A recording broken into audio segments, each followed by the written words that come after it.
오늘의 말씀은 레위기 1장 1에서 9절입니다. 구약 페이지로는 147페이지입니다. 다 찾으셨으면 다 같이 함께 합독하겠습니다. 읽겠습니다. 여호와께서 해막에서 모세를 부르시고 그에게 말씀하여 이르시되 이스라엘 자손에게 말하여 이르라. 너희 중에 누구든지 여호와께 예물을 드리려거든 가축 중에서 소나 양으로 예물을 드릴지니라. 그 예물이 소의 번제이면 흠없는 수컷으로 해막문에서 여호와 앞에 기쁘게 받으시도록 드릴지니라. 그는 번제물의 머리에 원수할지니 그를 위하여 기쁘게 받으심이 되어 그를 위하여 속죄가 될 것이라. 그는 여호와 앞에서 그 수송아지를 잡을 것이요 아론의 자손 제사장들은 그 피를 가져다가 해막 문 앞 제단 사방에 뿌릴 것이며 그는 또 그 번제물의 가죽을 벗기고 각을 뜰 것이요 제사장 아론의 자손들은 제단 위에 불을 붙이고 불 위에 나무를 버려놓고 아론의 자손 제사장들은 그 뜬 각과 머리와 기름을 제단 위에 불 위에 있는 나무에 벌려놓을 것이며 그 내장과 정강이를 물로 씻을 것이요 제사장은 그 전부를 제단 위에서 불살라 번제를 드릴지니 이는 화제라. 여호와께 향기로운 냄새니라. 아멘. 오늘의 말씀을 가지고 우리는 예배자입니다 라는 제목으로 말씀을 함께 나누어 보려고 합니다. 오늘 예배를 드리러 오신 모든 분들을 환영하고 축복합니다. 예배를 통해 하나님과의 만남의 시간이 되시기를 주님의 이름으로 축원합니다. 오늘은 예배에 관한 말씀을 여러분과 함께 나누어 보려고 합니다. 특히 오늘 주일 이렇게 드리는 공예배에 대해서 좀 전해 보려고 합니다. 구약 이스라엘 백성들에게 주어진 제사인 번제를 통해 우리가 이 말씀을 살피면서 예배에 대해서 살펴보고자 합니다. 예배는 하나님과 나와의 관계를 설정합니다. 내가 하나님을 예배하는 자인지 찬양하는 자인지 하나님 앞에서 내가 누구인지를 알려줍니다. 하나님과 나와의 관계를 설정하는 것 외에 다른 목적으로 참여하는 것은 하나님께 예배를 드린다고 할 수가 없는 거죠. 예배의 목적은 분명합니다. 그러므로 예배에 참여한다는 것은 이 예배의 시간을 통해서 내가 하나님과 어떤 관계에 있는지를 분명히 보여주고 있습니다. 우리는 일주일을 한 주기로 해서 일정한 때를 정하고 하나님께 예배를 하는데요. 오늘 또 주일이라는 정한 날을 통해서 하나님께 예배를 드리고 있습니다.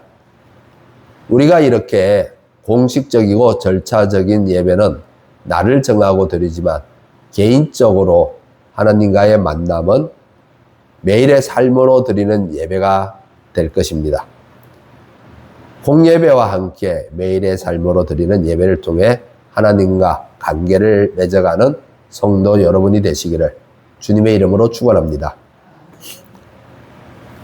하나님은 많은 사람들 중에 고대 이스라엘 사람들을 하나님의 것으로 정하였는데요. 너는 두려워하지 말라. 내가 너를 구속하였고 내가 너를 지명하여 불렀나니 너는 내 것이라. 아멘. 은혜로운 말씀입니다. 이 말씀은 이스라엘뿐만 아니라 바로 여러분과 저에게도 하시는 말씀인 줄 믿습니다. 아멘. 우리를 한 사람 한 사람 콕콕 지명하여 불렀으니 우리는 예배로 나아갈 수 있게 되었습니다. 하나님의 것이 되었으니 그분에게 예배하게 됩니다. 우리가 예배자가 되었습니다.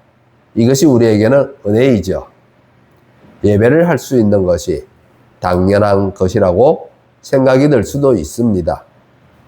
지금까지 우리는 예배를 드릴 수 없다는 사실을 알지 못했습니다. 그러나 우리는 코로나 사태를 거치면서 언제나 원하면 예배를 할 수 있는 것이 아니라는 것을 알게 되었습니다.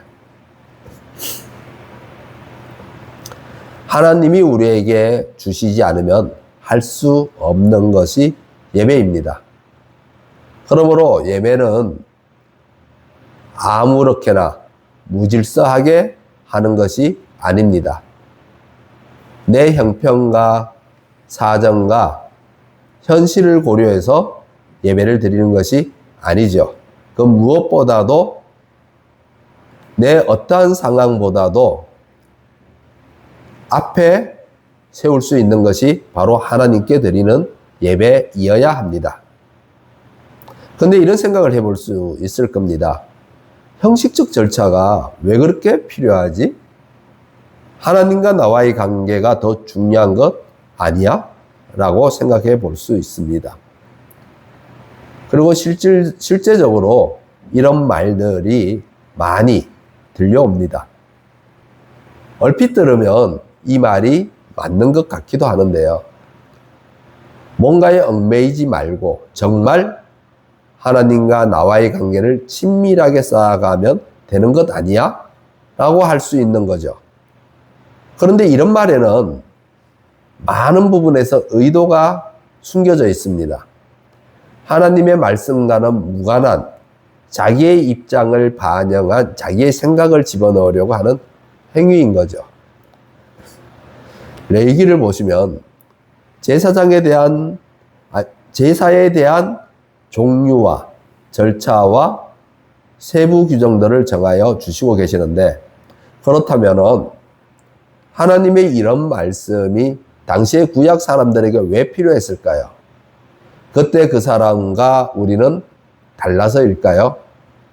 그 당시 사람들의 신앙의 수준이 우리와 비교가 될 수 없을 정도로 어린아이와 같아서 조목조목 하나하나 정해야 했나요? 우리도 당시의 이스라엘과 다를 바가 없습니다. 비슷하죠? 우리는 나 자신을 가만히 들여다보면 우리는 우리의 본성상 예배를 그렇게 좋아하지 않는다는 사실을 알게 될 겁니다. 우리도 아직 그리스도의 형상을 드러낼 만큼 하나님을 기뻐하고 즐거워하고 사랑하는 수준까지 이르지 못하고 있습니다.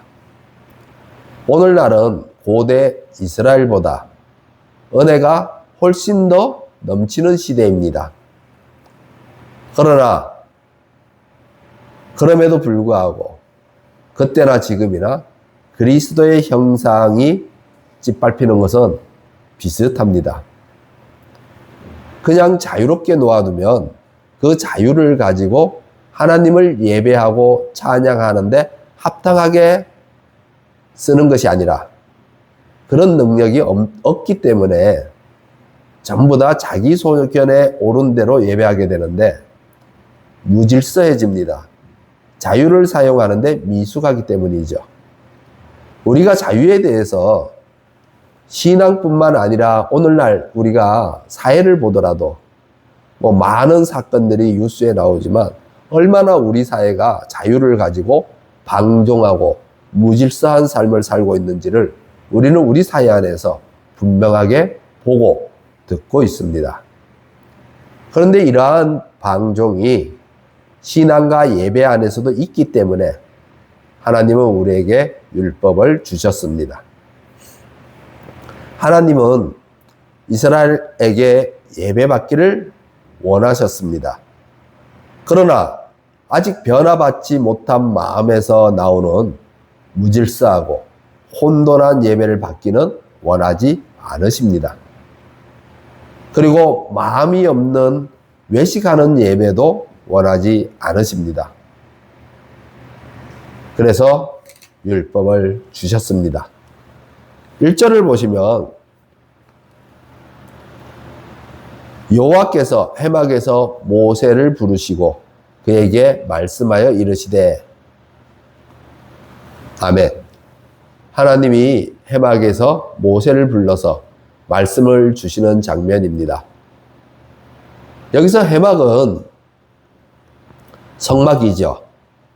이스라엘과 함께 있고 함께 이동하는 이스라엘의 중심에 위치한 성막은 시내산 밑에서 만들어져서 그래서 하나님의 임재가 시내산 위에 있다가 시내산 위에서 성막으로 이동하여 하나님의 임재의 장소가 되었습니다. 그렇기 때문에 모세는 더 이상 말씀을 받기 위해 시내산 꼭대기로 올라갈 필요가 없어졌죠. 성막이 완성된 후에는 하나님의 말씀을 해막에서 받게 됩니다. 그렇다면 예수님이 오신 신약 시대에는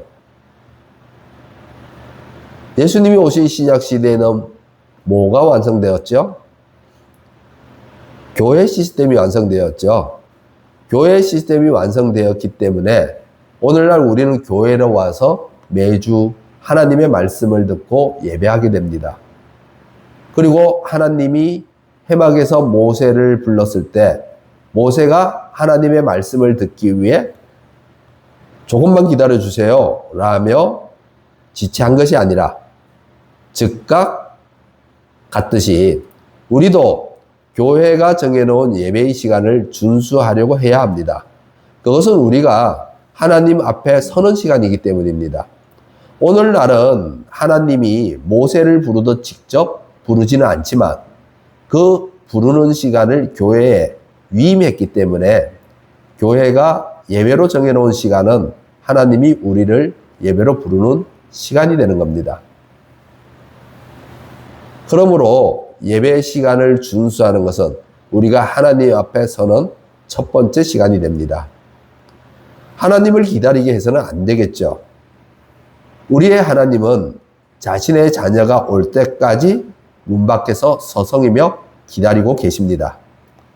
사랑하는 성도 여러분, 하나님과의 만남에서 늦지 마십시오. 이는 하나님의 말씀 앞에 늦지 않게 서는 것으로 우리의 인생을 하나님 앞에서 지각의 인생으로 만들지 않는 것입니다. 하나님의 은혜를 우리에게서 지체시키지 않는 거죠. 하나님의 은혜 부어주심이 늦어지지 않는 성도 여러분이 되시기를 주님의 이름으로 소망합니다. 2절에서는 큰 틀에서 예물에 대한 규정이 나옵니다. 첫 부분을 보면 그 대상이 나와 있습니다. 이 말씀을 들어야 하는 대상이죠. 이스라엘 자손에게 말하여 이르라 라고 모세에게 명령합니다. 이 말씀을 들어야 하는 대상이 그렇다면 누구죠? 이 말씀을 들어야 하는 대상은 이스라엘 자손입니다.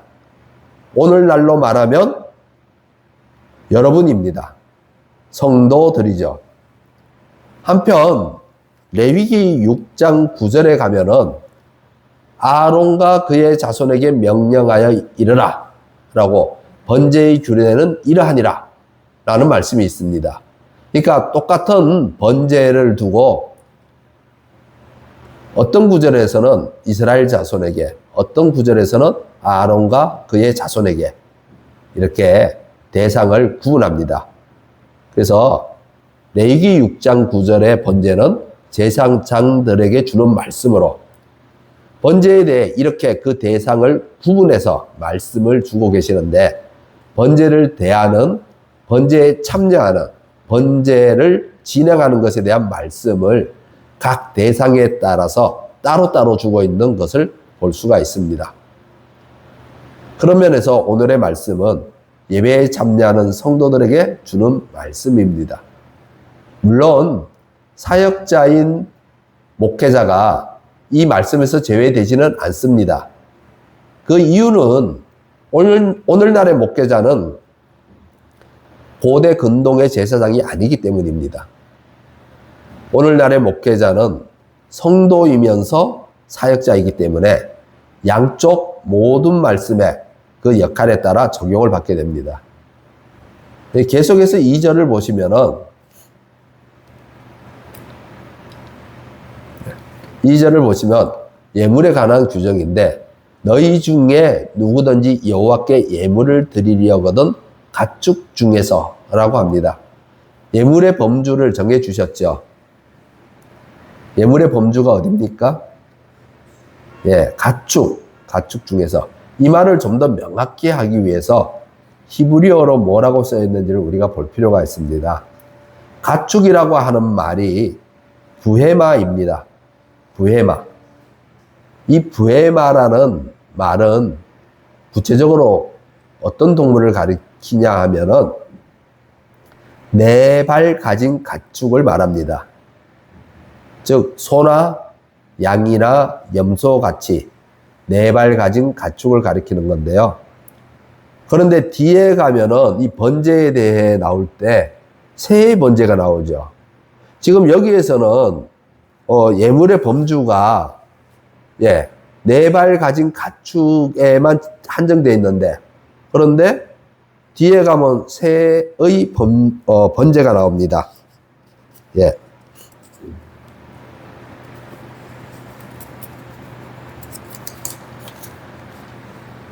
14절에 나오죠. 1장 14절에 바로 나옵니다. 만일 여호와께 드린 예물이 새의 번제이면 산비둘기나 집비둘기 새끼로 예물을 드릴 것이요 라고 하죠. 14절에. 이렇게 새의 번제가 나오는데 이는 예외사항입니다. 즉 가난한 자를 위한 예외적인 사항으로 하나님의 넓으신 보살핌을 보여주는 것이고, 원칙적으로는 4발 가진 가축만이 예물이 될 수 있습니다. 여기에는 우리가 의미를 생각해 볼 수 있습니다. 그렇다면 왜 예물을 4발 가진 가축으로 한정했을까? 우리는 여기에 대해 생각해 볼 수 있겠죠. 물론 이 부분에 대해서 성경에 구체적으로 나온 내용은 없습니다. 그래서 이것이 딱 정답이다라고 말할 수는 없겠지만, 이렇게 구체적으로 하나님의 말씀이 없을 때는 우리에게 보편적인 생각을 유도하기 위한 겁니다. 보편적인 생각을 유도하기 위한 것으로 보편적인 하나님의 말씀에 비춰 우리는 추정해 볼 수 있게 됩니다. 왜 제물을 가축으로, 부헤마로 한정했는지. 첫 번째는 하나님께 드리는 것은 자기 것으로 해야 합니다. 이 말은 인색하지 말라는 것입니다. 내 것을 하나님께 내어 드리는데 인색한 마음이 들어올 수 있습니다. 그래서 하나님께 드리는 것이 아까운 마음이 드는 거죠. 그래서 하나님과 나와의 관계를 인색한 관계로 만들게 되는데, 고대 근동 당시도 마찬가지일 겁니다. 4발 가진 가축이라면은 우리가 좀 전에 이 4발 가진 가축이 예물의 범주 안에 드는데 새를 별도로 둔 것은 가난한 사람들 위한 거라고 했습니다. 그렇다면은 4발 가진 가축이라는 것은 어느 정도 좀 돈이 나가는 것이죠. 그래서 좀 재산이 됩니다. 그래서 인색한 마음이 들어오게 되죠. 그러나 인색하지 말라는 겁니다. 하나님과 관계를 인색한 관계로 만들지 말라는 거죠. 하나님께 드리는 예물은 하나님 나라를 위해 쓰이기 때문에 그의 나라와 의를 구하는 일에 기쁨이 있어야 한다는 것이죠. 우리가 이 예물을 드릴 때 하나님 나라와 의에 대한 기쁨이 있어야 한다는 것이죠. 이게 무슨 말이냐면은 이 헌금 생활, 우리가 교회에 헌금을 내지 않습니까? 이 헌금 생활을 내가 그냥 예배를 하니까, 그리고 남들이 다 그냥 하니까 간섭적으로 헌금하는 거 아닌가라고 이 단순한 의무로 이것을 본다는 것이죠. 근데 그렇게 이해를 하면 안 됩니다. 헌금은 하나님의 나라와 의를 구하는 나의 신앙으로 드리는 것이어야 합니다. 하나님에게 소나 양이나 아니면 오늘날 이 헌금은 돈이죠. 이 돈이 소용이 있겠습니까? 소용이 없습니다. 하나님에게 필요한 것이 아니죠. 소용이 없다는 것을 우리는 너무나 잘 알고 있습니다. 그러므로 우리가 예물을 드리고 헌금을 할 때는 우리가 늘 기도하는 것이 있죠. 주기도문. 주기도문을 하는데요. 거기서 주기도문에서 고백하는 것처럼 하나님의 나라가 임하고 하나님의 뜻이 이 땅에서 이루어지도록 우리는 소원하죠. 우리는 주기도문을 할 때 그것이 우리의 소원이라는 것을 알아야 합니다. 우리가 주기도문을 그냥 주문하듯이 하는 것이 아니라 주기도문은 우리의 소원입니다. 그래서 하나님의 이름이 높임을 받아야 되고 하나님의 나라가 임하게 해달라고, 하나님의 뜻이 이루어지게 해달라고 우리가 주기도문을 할 때 소원을 하는 것이죠. 그러니까 그 소원을, 내가 주기도문을 통해서 그 고백한 그 소원을 바로 이행하는 것입니다. 그 이행하는 것 중에 하나가 바로 헌금 생활이죠. 예. 그러니까 내가 헌금을 왜 해야 되느냐라는 분명한 목적이 그냥 남들이 하기 때문에 뭐 당연히 하는 것이지 라가 아니라, 내가 헌금을 할 때는 하나님의 나라와 의를 구하는 마음에서 하는 것이죠. 예. 우리의 예물과 헌금은 하나님의 나라와 의를 바로 내가 소원한 것을 이행하는 것이기 때문에 거기에는 기쁨이 있어야 합니다. 내가 소원을 하면서 내 마음에 기쁨이 없다. 누가 억지로 시키지 않죠. 우리는 소원을 억지로 시키지 않습니다. 하나님은 성도들에게 소원을 억지로 시키지 않죠. 소원이란 것은 내가 마음에 자진해서 하고 싶을 때, 기쁠 때 하는 것이죠. 그렇기 때문에 이 소원에는 기쁨이 있어야 하고 바로 헌금 생활에도 기쁨이 있어야 한다는 겁니다. 그래서 3절 하반절을 보면 뭐라고 되어 있죠? 3절 하반절을 보면 여호와 앞에 기쁘게 받으시도록 드리라고 합니다. 하나님 앞에 인생에서 자기 것이 아까우면 어떻게 합니까? 산이나 들에 가서 4발 가진 짐승을 잡아와서 드릴 수도 있게 되겠죠. 그래서 예배는 하나님과 관계를 설정하는 것입니다. 내가 하나님과 어떤 관계를 설정할 건지 그 마음을 표현하는 것입니다. 그래서 예물은 어디서요? 가축 중에서라고 한정하는 거죠. 자, 두 번째는 내게 있는 모든 복이 하나님으로부터 왔음을 고백하고 인정하는 것입니다. 내 힘으로, 내 능력으로 이 모든 것을 이루고 번 것이 아니라 하나님이 내게 주셨음을 인정하고 고백하는 것이죠. 이는 하나님을 향한 믿음을 보여줍니다. 내가 궁핍함에 처하지 않게 하시고 하나님의 아버지 되심을 믿는 믿음으로 하나님 앞에 서는 것입니다. 아버지와 자녀의 관계로 서는 것이죠. 모든 복의 원천이 하나님께 있음을 알고 믿고 인정하는 겁니다. 그러므로 감사함으로 예물을 드리게 되는 거죠.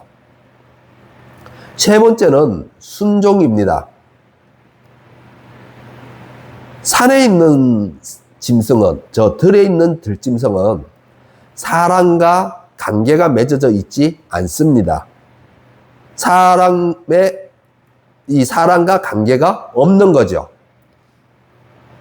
그래서 거칩니다. 따라서 제물로 바치기 위해서는 어떻게 해야죠? 힘으로 제압을 해야 합니다. 짐승은 저항을 하겠죠. 그러나 가축은 그러지 않습니다. 제가 어릴 때 아버지가 소에 관한 얘기를 해주셨는데, 소가 도살장으로 끌려갈 때 자신이 죽는다는 사실을 안다고 합니다. 그런데도 주인의 손에 이끌려서 도살장으로 간다는 거죠. 그 큰 덩치로 날뛰지 않고 도망가려고도 하지 않고, 그 큰 덩치로 날뛰면 사람이 이길 수 있겠습니까? 사람이 이길 수 없죠. 이는 소와 주인 간의 관계가 형성되어 있기 때문입니다. 그래서 주인의 손에 붙들려 죽으러 가는 것에도 순종하는 모습을 볼 수가 있게 됩니다. 그러므로 예물을 가축 중에서로 제한하는 하나님의 뜻을 생각하며 하나님과의 관계가 인색하지 않는 관계, 이는 서원을 이루는 기쁨이 있는 관계이죠. 그리고 아버지와 자녀로서의 믿음의 관계, 이는 감사함이 있는 관계이죠. 그리고 순종의 관계, 이 순종의 관계는 우리에게 요구하는 관계입니다. 이 세 가지 관계로 우리가 주님 앞에 예배하러 나아가야 되는 거죠.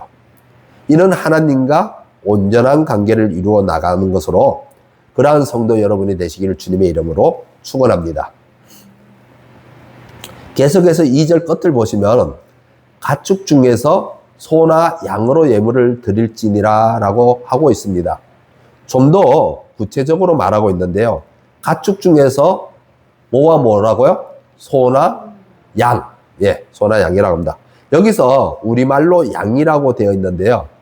이 말을 좀 더 정확히 하면은 어떤 특정한 동물을 지칭한다기보다 4발 가진 가축 중에서 작은 것들을 가리킵니다. 즉, 소는 큰 동물에 속하고 양이나 염소와 같은 것들은 좀 작은 동물에 속하죠. 그래서 이 말이 히브리어로는 쫀이라고 하는데, 이 쫀이 4발 가진 작은 4발을 가진 가축 중에 작은 것입니다. 그래서 보면은 분명히 우리말로 번역할 때는 2절 끝에 소나 양으로 예물을 드리라고 지정했잖아요. 그런데 10절을 가보시면 뭐가 하나 더 붙어 있죠? 예, 수컷으로 드리는데 2절에 있는 것에 하나 더 붙어 있는 거.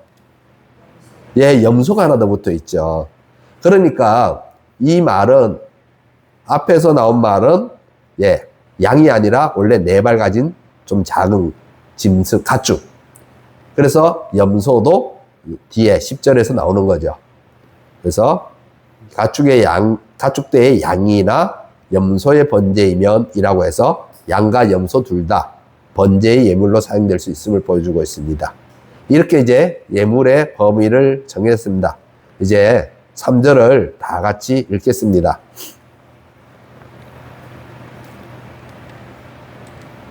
네, 읽겠습니다. 그 예물이 소의 번제이면 흠없는 수컷으로 회막문에서 여호와 앞에 기쁨이 받으시도록 드릴지니라. 아멘. 자, 이제 오늘 우리가 다루는 말씀은 번제입니다. 이스라엘의 제사는 몇 개가 있죠? 5개. 네, 5개 있습니다. 자, 오늘 이제 처음 나오는 번제, 그 다음에 소제, 속건제, 속제제, 하목제, 이렇게 5개가 있죠. 그 중에서 번제 중에서도 우리가 지금 보는 부분은 소의 번제 부분입니다. 그래서 소의 번제일 때 뭐라고요? 흠없는 수컷으로 하라고 합니다. 오늘날 또 비슷하겠지만 소고기의 값이 암컷보다는 수컷인 항소고기가 훨씬 더 비쌀 겁니다. 마찬가지로 당시에도 암컷보다는 수컷이 비싸겠죠. 그런데 하목제와 속제제의 경우는 보시면은 암컷도 제물로 드릴 수가 있습니다. 근데 번제는 오로지 수컷으로만 드려야 하죠. 이 양이나 염소도 보면은 수컷으로만 드려야 합니다. 그러니까 하목제와 속제제와 달리 번제는 오로지 수컷으로만 드려야 하는데, 이는 번제의 중요성이 강조되는 것입니다. 번제는 오늘날 교회의 예배로 비교해 본다면 바로 지금 오늘 우리가 드리는 이 주일날 드리는 공예배에 비견해 볼 수 있습니다. 번제는 국가적으로 매일 아침 저녁으로 드리는 제사였고 또 절기마다 드리는 제사 그리고 개인이 드리는 제사에 있어서 가장 기본적이고 대표적인 제사이기 때문이죠. 그래서 우리가 오늘 이렇게 드리는 주일 예배의 비견이 됩니다. 그런데 이 기본적이고 대표적인 제사에서 흠없는 것으로 드리라고 합니다. 물론 번제뿐만 아니라 하나님께 드리는 모든 제사에서 제물은 다 흠없는 것으로 드려야 하죠. 그리고 그렇게 또 요구하고 있습니다. 성경을 찾아보면 다 흠없는 것으로 드리라고 합니다. 그런데 이 흠없는이라는 말이 가지고 있는 의미가 어떤 뜻이 있냐면 완전하다, 온전하다라는 뜻을 가지고 있습니다. 이 흠없는 이라는 말이 히브리어로 지금 여기서 쓰는 말 말고도 또 히브리어로 다른 뜻이 있죠. 여기에서 쓰는 히브리어는 타밈인데 또 다른 말이 있습니다. 엔뭄이라는 말이. 예. 그거는 직역을 하게 되면은 말 그대로 흠이 없는 이란 뜻인데 타밈은 직역을 하면은 온전한, 완전한 이란 뜻이죠. 근데 이 말이 성경 어디에 쓰였습니다. 누구에게 쓰였죠? 누구에게 쓰였냐 하면은 아브라함에게 쓰인 말입니다. 창세기 17장 1절을 보면은 아브라함이 99세 때에 여호와께서 아브라함에게 나타나서 그에게 이르시되 나는 전능한 하나님이라. 그리고 나서 뭐라고 하나? 너는 내 앞에서 행하여 완전하라. 이때 타밈이란 말을 씁니다. 완전하라 라고 합니다. 이때 완전하라가 같은 말을 가지고 여기서는 창세기 17장에서는 완전하라로 쓰였고 오늘 우리가 보는 본문에서는 흠없는 이라고 쓰였습니다. 즉 예배는 어떻게 드려야 하죠? 온전하게 드려야 합니다. 흠없이 드려야 하죠. 아브라함에게 완전하라 한 그 말씀이 바로 우리 예배자에게도 주어지고 있습니다. 예배를 드리는 일에 있어서 온전해야 한다는 겁니다. 처음부터 끝까지 온전해야 한다는 건데 그런 면에서 번제가 다른 제사와 구별되는 것이 있습니다. 자, 우리가 오늘의 말씀을 쭉 보면은 피를 가져다가 뿌리고 가죽을 벗기고 태우고 이런 얘기가 이제 쭉 나오죠. 즉 5절, 6절, 7절, 8절, 8절, 9절을 이제 나가죠. 그래서 읽다 보면은 어디서 걸리나 하면은 9절에서 걸리는데요. 9절 중간 부분을 보시면은 뭐라고 되어 있나 하면은 제사장은 그 전부를 제단 위에서 불살라 번제를 드릴지니 라고 명령하고 있습니다. 여기서 번제가 다른 제사와 다릅니다. 번제는 다른 제사와 달리 이 제물에 가죽을 제외한 이 고기가 되는 모든 부분을 다 불살라 하나님께 드리는 제사입니다. 그러니까 온전히 다 불살라야 됩니다. 하나님께 온전히 드리는 제사가 번제입니다. 그러니까 매일같이 드리는 제사, 1년 365일 드리는 제사인데 아침 저녁으로 드리는 제사인데 그리고 가장 기본적인 제사, 이 제사가 온전하게 드려져야 한다는 거죠. 소제는 곡물로 드리는 제사죠. 근데 곡물로 드리는 제사인데 이 곡물을 모두 불사르지 않습니다. 한 줌 정도만 불사르고 나머지는 남기죠. 누구 것이 됩니까? 제사장. 예. 그리고 화목제는 제물의 기름진 부분만 드립니다. 드렸고 속죄제와 속건제는 지방 부분만을 하나님께 올려드립니다. 그러면 불사르지 않은 남은 부분은 누구죠? 하나님이 제사장에게 준 것들이죠. 그러나 번제만큼은 하나님의 것이기 때문에 제사장들에게도 레위인들에게도 안 줍니다. 다 태워버립니다. 다 태워서 올려드리죠.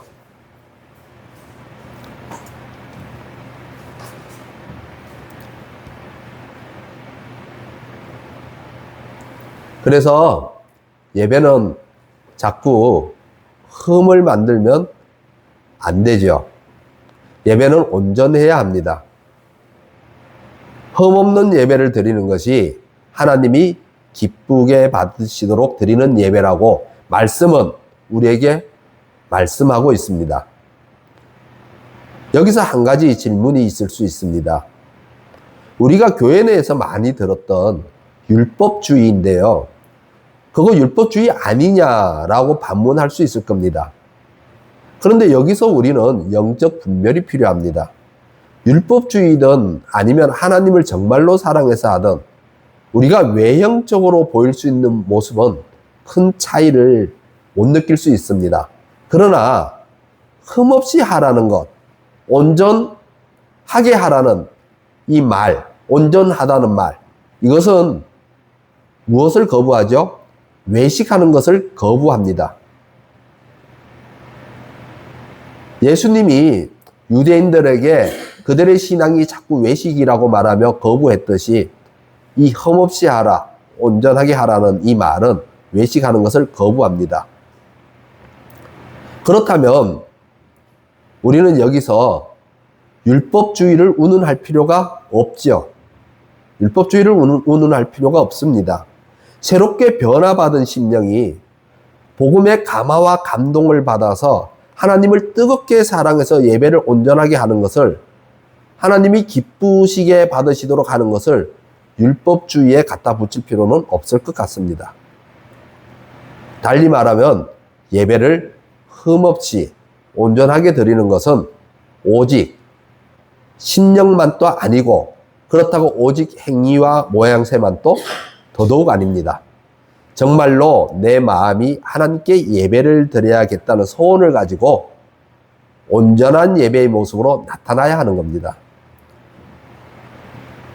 이제 구절을 다 같이 읽어보겠습니다. 읽겠습니다.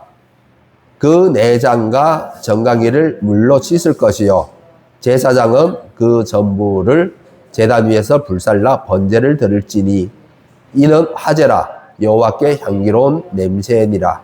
아멘. 전부를 불살라 드릴 때 여호와께 향기로운 향기가 됩니다. 조금이라도 남기면 향기로운 향기가 되지 못하는 거죠. 예배가 온전하지 않다고 해서 하나님이 안 받으시는 건 아니겠죠. 그러나 하나님이 받으신다 하더라도 향기로운 향기로 받는 예배는 분명 아닙니다. 그렇다면 사랑하는 성도 여러분, 우리가 드리는 예배가 하나님이 기뻐 받도록 하는 예배가 되게 하십시오. 하나님에게 향기로 올려드리는 예배가 되게 하십시오. 온전한 예배자가 되십시오. 그것이 하나님 앞에서 예배자가 된 우리가 하나님 앞에서 걸어가는 첫발, 바로 첫걸음이 될 겁니다. 공예배가, 주일날 드리는 이 공예배가 주님 앞에 기뻐 드릴 수 있는 예배가 될 때, 그것에서부터 다른 모든 경건도 시작이 되는 거죠. 오늘날 우리는 한 주를 시작할 때 공예배인 주일 예배로 시작을 합니다. 우리가 드리는 이 주일 예배는 주의 끝에 드리는 것이 아니라 주의 시작할 때 드리는 것이죠. 이것의 의미는 무엇이죠? 이것의 의미는 한 주의 첫날이 된 주일날 주님께 예배를 드림으로써 한 주의 삶의 시작을 주님께 알리고 내가 한 주의 삶을 시작했다는 사실을 알리고 주님께 의지하며 나아가는 겁니다. 온전한 예배자가 되십시오. 우리의 험난한 삶 가운데서 우리가 아니할 수 있는 것은 주님의 지팡이와 막대기가 우리를 인도하고 있기 때문입니다. 그러므로 우리는 주님께 더욱 흠없는 온전한 예배로 나아가야 합니다. 예배자의 마음에 이 개념이 새겨져 있어야 합니다. 내가 한 주간 내 인생을 시작하는, 내 삶을 시작하는 그 첫머리가 바로 하나님께 드리는 예배라는 사실을 새기고 있어야 합니다. 예배자 여러분의 마음 가운데 분명하게 새기셔서 온전한 공예배로 한 주의 삶을 시작하는 예배자가 되시기를 주님의 이름으로 축원합니다. 기도하겠습니다.